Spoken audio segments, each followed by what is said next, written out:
Royal Valmiki Army The Justice foundation शोषित, वंचित, लाचार, बेसहारा लोगों के लिए बनाया गया वो संगठन है जिन्हें कोई नहीं देखता, जिनकी कोई नहीं सुनता।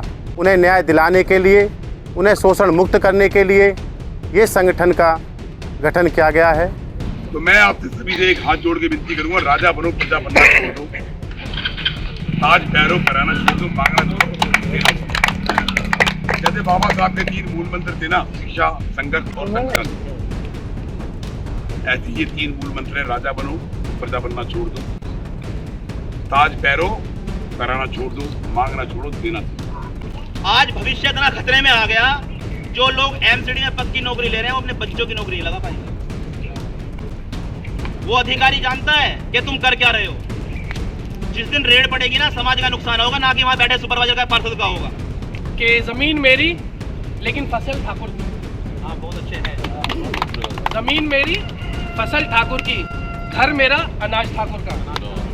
रॉयल वाल्मीकि आर्मी ने जो बीड़ा उठाया है भारतवर्ष में वाल्मीकि समाज को एक मंच पे लाने का और भारतवर्ष में जो सत्ता है उसमें भागीदारी हासिल करने का। बीता हुआ कल कभी याद नहीं होता, और आसमान में उड़ने वाला पक्षी वो बाज ही नहीं होता। और जिस कौम के लोग संघर्ष नहीं करते उस कौम के सर पर सम्मान का ताज नहीं होता।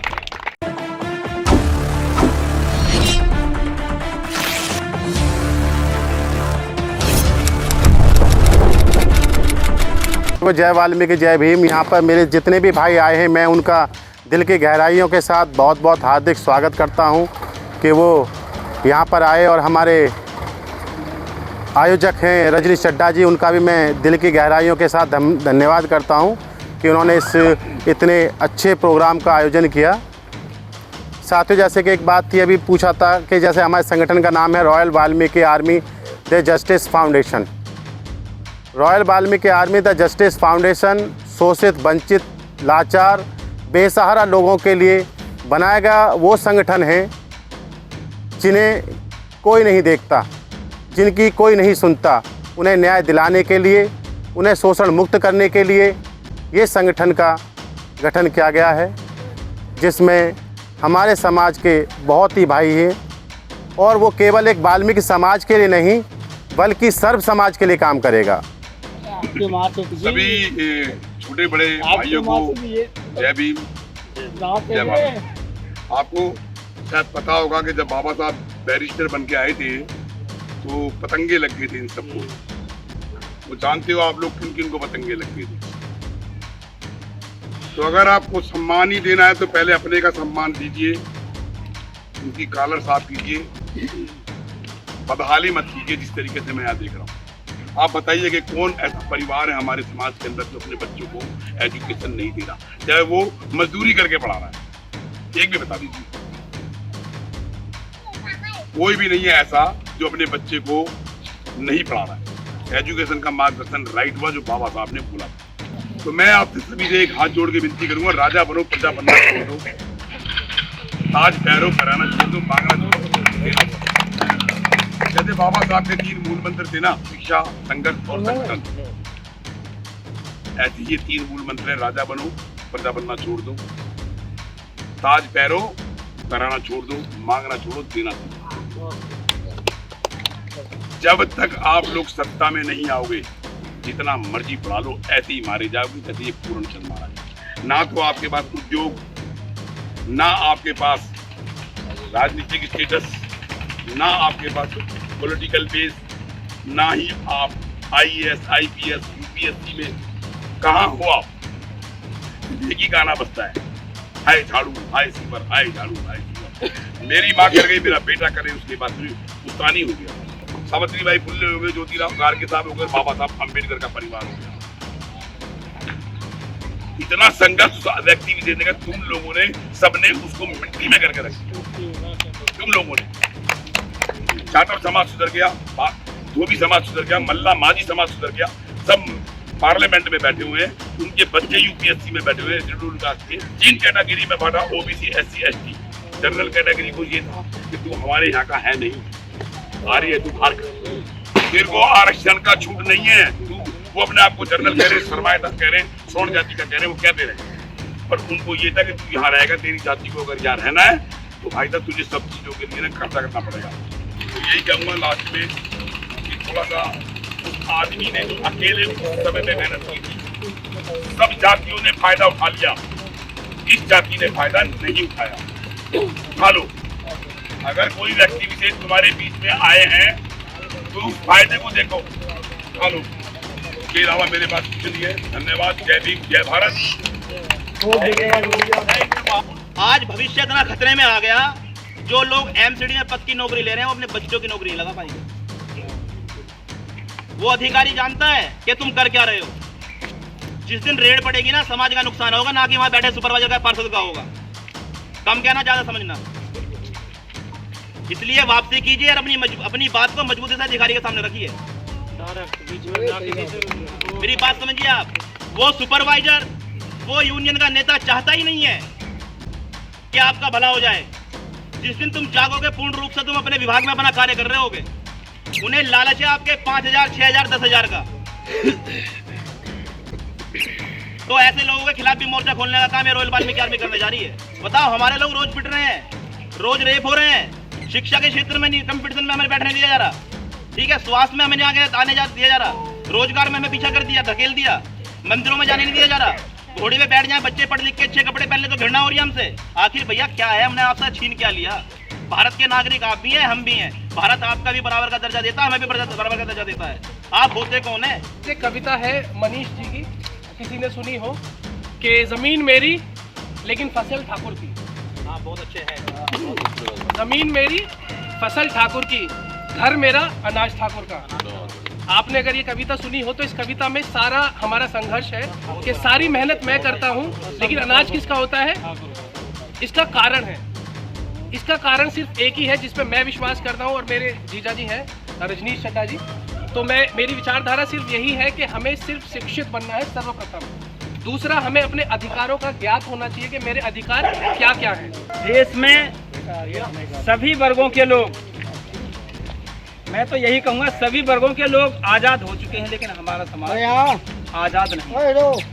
और हमारे जन कितने बुद्धिजीवी साथियों ने बहुत से संगठन बनाए हैं और समाज को जगाने का शायद वो कार्य कर रहे हैं, लेकिन सम्मानित साथियों, आज तक हम अपने समाज को नहीं जगा पाए।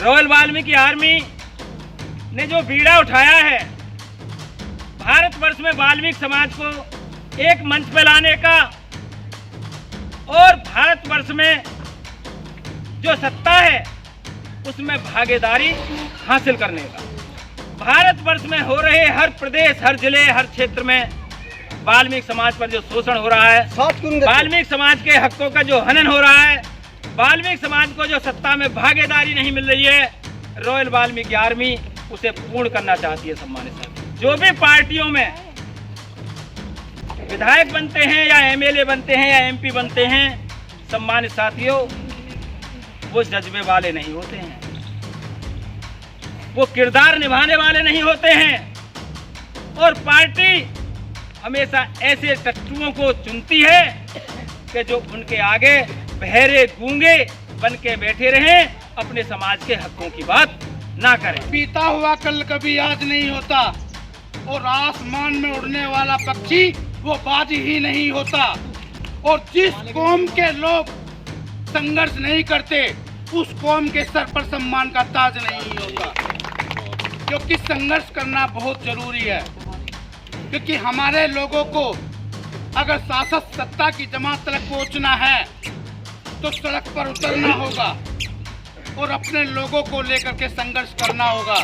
कहना चाहता हूँ कि सबसे पहले जो है परिवार की जो शक्ति होती है वो नारी शक्ति होती है, और नारी शक्ति यानी कि माताएं बहनें जो अपने बच्चों को सिखाती हैं, सबसे पहले बच्चा वो सीखता है।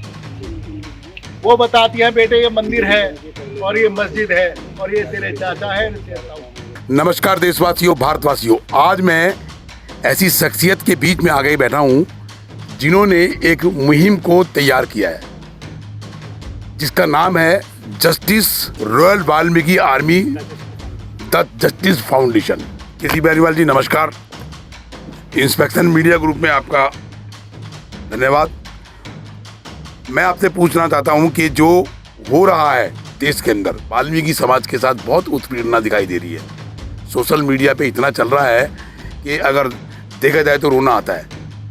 तो इसके लिए आपका पहला जो कदम है, जो शोषित किए जा रहे हैं, जो हत्याएं की जा रही है, जो मारे जा रहे हैं, अभी इतना बड़ा एक अधिकारी डायरेक्टर जनरल ऑफ पुलिस पूरन चंद, उनका इस तरीके से शोषण किया गया कि उन्होंने खुद ही अपने आप को मार लिया और उनके खिलाफ एविडेंस भी है।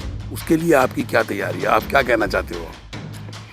सर्वप्रथम मैं पत्रकार महोदय जी आपके इस चैनल को बहुत बहुत धन्यवाद करता हूं कि आप यहाँ पर आए और शोषित वंचित लोगों की आवाज़ उठाने के लिए ये हमने एक संगठन बनाया है, रॉयल द जस्टिस फाउंडेशन।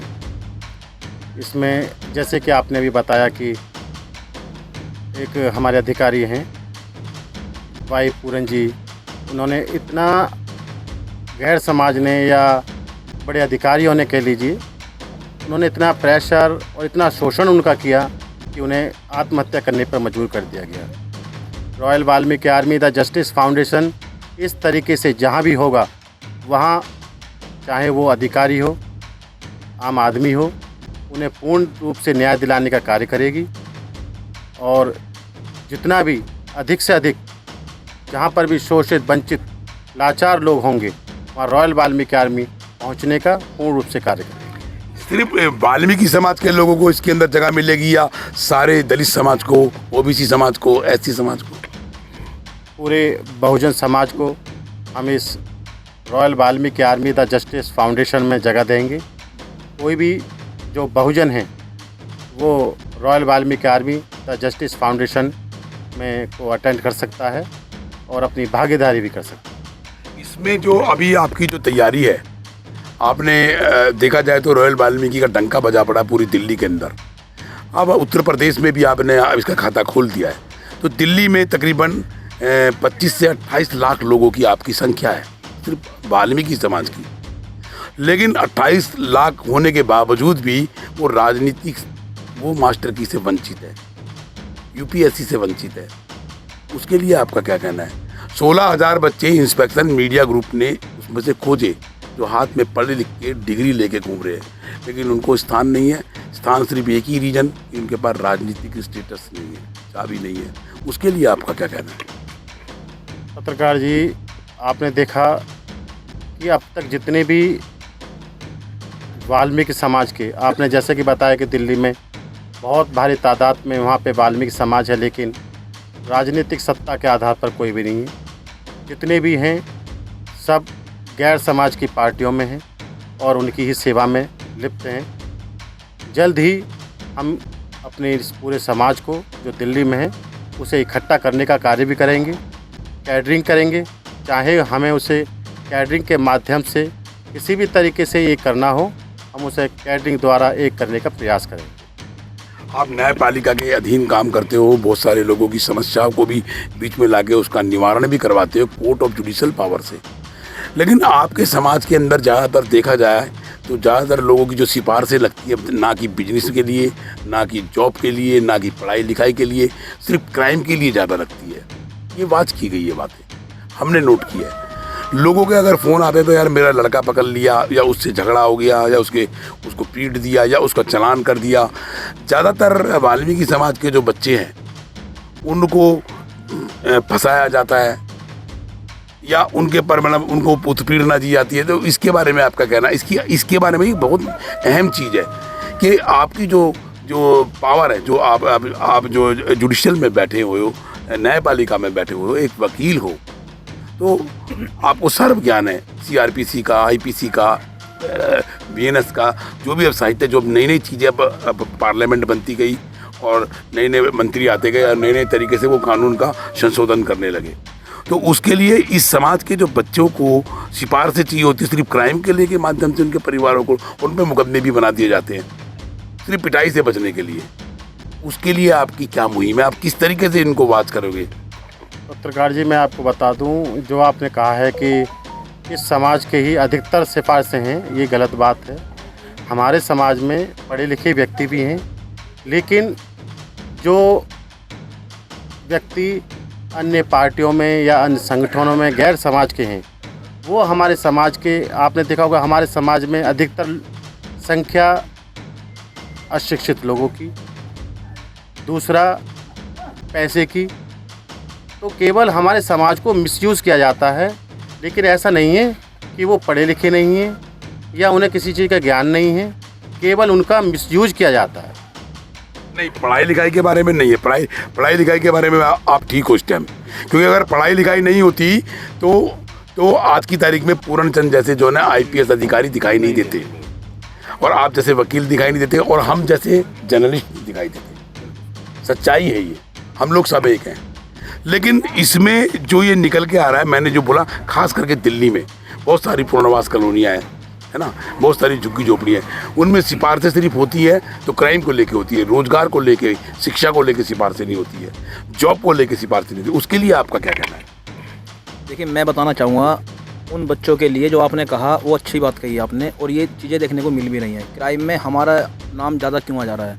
सिफारिश अगर हम नेता को करते हैं कि मेरे बेटे की बाइक पकड़ी गई, मेरा बेटा किसी के साथ जा रहा है, उसमें नाम आ गया। मैं बताता हूँ कारण इसके पीछे। इसके पीछे जो एजेंडा है एक षड्यंत्रकारी तरीके से, वो पूर्ण रूप से RSS का है, हिंदू मुस्लिम विवाद वाला है। जब भी कोई नया नेता जन्म लेता है किसी भी अन्य वर्ग में, तो सारे जितने भी वाल्मीकि समाज के कम उम्र के लड़के, 16 से 18 साल के अनमेच्योर, जो कि जिनको कह सकते हैं हम नाबालिग को जैसा सिखा दो वैसा सीखेगा। लेकिन उन नाबालिगों की निगाह तब खुलती है जब वो आपका इस्तेमाल कर चुके होते हैं, जब आपको किसी मुकदमे में फंसा चुके होते हैं। लेकिन आपके पास पॉलिटिकल स्टेटस, पॉलिटिकल पहचान माँ बाप के पास होती नहीं है, तो वो घूमते हैं, तब उनकी आंखें खुलती हैं लुट जाने के बाद। ना तो कोई विधायक काम आता, जो कल तक उस नाबालिग बच्चे को विधायक और MP अपने पास लगा के कह रहा था कि आप तो वाल्मीकि समाज के शेर हैं, आप तो राजा कौम हैं, अरे तू कर दियो, मैं अपने आप देख लूँगा। वो ऐसा कह के बरगला के उससे क्राइम करा देता है, लेकिन देखता नहीं, अपना नंबर बंद करके बैठ जाता है। तो ऐसे माँ बापों को भी देखना चाहिए। जो बाप अपने बच्चे को 50 रुपये नहीं दे पाया, उसका बेटा 800 की जींस कहाँ से पहनता है? जो बाप अपने बच्चों को 100 रुपये नहीं दे पाया, उसका बेटा 900 रुपये की शर्ट कहाँ से पहनता है? सवाल यहाँ है, जब मैं अपने बच्चे के लिए कुछ कर नहीं पा रहा हूँ तो इतनी सुख सुविधा उसे मिल कहाँ से रही है? यहाँ पे सोचना। तो देखिए भाई साहब, क्या नाम है आपका? गौरव महरोलिया। गौरव महरोलिया जी की जो ये बात है बिल्कुल परफेक्ट है, और इसके अंदर मिसयूज किया जाता है। ये राष्ट्रीय स्वयंसेवक संघ, RSS के लोग मतलब जातिवाद में तब्दील करके उनके ऊपर उत्पीड़ना करते हैं। बहुत बहुत धन्यवाद मान्यवर, आप यहाँ पर आए। और सबसे बड़ी बात ये है कि हमारे लोगों को अंधविश्वास में फंसाया जाता है, क्योंकि जब लोग अंधविश्वास में आ जाते हैं तो अपने मूलभूत सुविधाओं को भूल जाते हैं। अंधविश्वास में आने के बाद वो जय जयकारा लगवाना पसंद करेंगे, लेकिन वही अंधविश्वास में फंसा हुआ जब अपना रोटी रोजी की बात करता है, शिक्षा की बात करता है, रोजगार की बात करता है, तब उनको फंसाया जाता है, तब उनको डंडा दिखाया जाता है। भाई, मंदिरों में लोग जाते हैं, मैं तो आपसे बोलता हूँ, अगर वाल्मीकि समाज जो बहुजन लोग हैं वो मंदिरों में ना जाए, आपको मंदिरों में एक भी पुजारी नहीं मिलेगा। बैठे क्यों है? भगवान को पैसे की ज़रूरत नहीं है, सोने की ज़रूरत नहीं है, लेकिन वहाँ पर ये सारी चीज़ें आपको मिलेंगी। पैसा वहाँ पर लिया जाता है, सोना चांदी वहाँ पर लिया जाता है, लेकिन भगवान जिसको माना जाता है उसको तो किसी की ज़रूरत नहीं है, उसको तो पुष्प की ज़रूरत है, फूलों की ज़रूरत है। अगर हम कायदे में आप वहाँ पर फूल चढ़ाओगे ना जाके, तो एक भी मंदिर में आपको पुजारी नज़र नहीं आएगा। हमारे बीच में एक महिला भी बैठी हुई हैं। बहन जी, आप कुछ बोलोगे अपने समाज के बारे में? बोलिए। अभी जो देखिए, अभी आपके समाज के अंदर जो महिलाओं को जो उत्पीड़ना दी जा रही है, जो महिलाओं को, उनके लिए आपका क्या कहना है? क्या उम्मीद रखते हो अपने रॉयल वाल्मीकि आर्मी जस्टिस से? सारी उम्मीद है इनसे। तो क्या उम्मीद रखते हो? ये तो हमारे एक कार्यकर्ता नहीं, हमारे एक तरीके से मसीहा समाज में जो उतर के आए वो है हमारे लिए। क्या नाम है आपका? मेरा नाम किरण पार्चा। तो हमें तो पूरी उम्मीद है, हम तन मन धन से KC बेनीवाल जी के साथ हैं, हमेशा रहेंगे। जैसे अभी उन्होंने बोला कि चंद्रशेखर आज़ाद के साथ, बोला भी नहीं और हमने देखा भी और महसूस भी किया, वाल्मीकि समाज के मार्शलों ने ही उसको सपोर्ट किया, पैसे से भी सपोर्ट किया और मतलब बाजू से और ताकत से भी सपोर्ट किया, तभी वो लोकसभा तक पहुंचा। तो अपने लोगों के लिए क्यों नहीं? बहुत बड़े योद्धा बैठे हैं, आप अपने लोगों को तैयार क्यों नहीं करते हो? अपने लोगों के लिए मतलब वो स्ट्रेंथ खड़ा क्यों नहीं करते हो जो पार्लियामेंट तक और असेंबली तक पहुँचे? इस मामले में जोड़ने के लिए सबसे पहले तो वाल्मीकि समाज को एकजुट करना, एक मुद्दे के साथ में जोड़ना। जो क्राइम हो रहा है, जो बड़ा मुद्दा बनाया कि हमारा ज़्यादातर क्राइम की ओर हमारा ज़्यादा परसेंटेज बढ़ रहा है, तो उसको रोकना है हमें। उन सबको यही समझाना है कि हम दूसरे के लिए जो यूज हो रहे हैं, ख़ासतौर से दिल्ली के ऊपर संख्या सबसे ज़्यादा होने के कारण हम जो है सबसे ज़्यादा दूसरों के लिए यूज हो रहे हैं। और गिनती हमारी जो होती है बाद में जब काम निकल जाता है तो कि ये तो इस कम्युनिटी से थे, इसलिए वहाँ पर पक्षपात हो जाता है। क्योंकि वहाँ पुलिस में भी हमारा जैसे जाट गुजर दूसरे जो लोग होते हैं, वहाँ उनके अधिकारी बैठे होते हैं, सिपाही भी बैठे होते हैं, तो जब भी उनमें कोई बात आती है तो उनको कहते हैं कि बुला करके फैसला करा देते हैं। हमारा ना कोई पुलिस में अधिकारी होता है, तो इसलिए पॉलिटिशियन की सोचते हैं तो पॉलिटिशियन हमारा पीछे हो जाता है। तो इस कारण से हमारा परसेंटेज ज़्यादातर दिल्ली में या महानगरों में, सभी महानगरों में भारत के में बढ़ रहा है। अध्यक्ष जी, एक बात मैं आपसे पूछना चाहता हूँ लास्ट के अंदर, आप लोगों के बहुत सारे ऐसे अधिकारी हैं, छूट आपको बाबा साहब के माध्यम से बहुत सारी मिली हुई है, जो आरक्षण कैटेगरी जिसे दिया गया है बहुत छूट है, लेकिन जिन्हें छूट नहीं है वो हर जगह मिलेंगे आपको। जिनको आरक्षण की छूट नहीं है वो हर जगह है। अब आप मैं आप में से किसी में से पूछ लूं कि आपके समाज का, वाल्मीकि समाज का आपका थाना प्रभारी है कोई आया? लेकिन है और छूट है नहीं, तो ऐसा क्या रीज़न है जो होते हुए भी और नहीं दिखाई दे रहे हैं? इसके बारे में क्या कहोगे आप? सर, उसका एक विशेष कारण है। एक तो हमारा समाज, ऐसी बात भी नहीं है कि पढ़ा लिखा भी नहीं है, नहीं पढ़ा लिखा है। हाँ हाँ। और फिर भी उस स्थान पर नहीं पहुंच पाता।